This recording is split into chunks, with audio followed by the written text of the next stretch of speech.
असं आहे की कुंभमेळा हा आपल्या सगळ्यांकरता महत्त्वाचा आहे.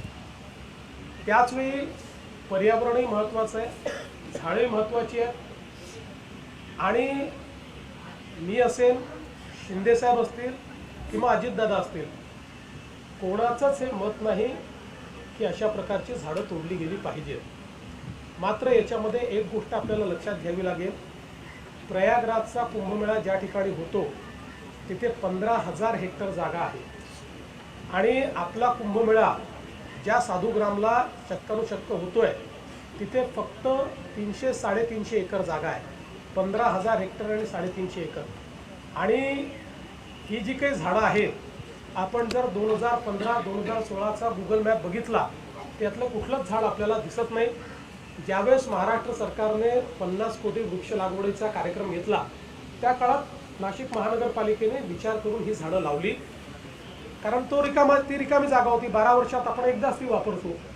आता ज्यावेळी तिथे साधुग्रामचा विचार झाला त्यावेळी साधुग्राम तिथे तयार करता येत नाही, कारण डेन्स अशा प्रकारची झाडं झालेली आहेत. आणि म्हणून आता हा प्रश्न निर्माण झालेला आहे. आता त्या संदर्भात मार्ग काढून कमीत कमी त्यातली झाडं कशी आपल्याला कापता येतील किंवा कापूच नाहीत, जी काही थोडी बहुत रिप्लांट करता येतील ती रिप्लांट करावी, जास्तीत जास्त झाडं वाचवावी, अजून काय अल्टरनेटिव्ज आहेत, अशा सगळ्या गोष्टीचा विचार आता त्या ठिकाणी चाललेला आहे. मला एवढंच वाटतं की विनाकारण या संदर्भात ॲक्टिव्हिजम करणं काही लोकांनी सुरू केलं आहे. काही लोक पर्यावरणवादी बनलेले आहेत. म्हणजे पर्यावरणवादी जे असतील त्यांच्याबद्दल मला फार त्यांच्याबद्दल आदर आहे, पण काही लोक राजकीय कारणाने देखील पर्यावरणवादी बनलेले आहेत. त्यांना माझं एवढंच म्हणणं आहे की कुंभमेळा हा निसर्गाशी साधर्म्य साधणाराच आपल्या संस्कृतीचं एक प्रतीक आहे.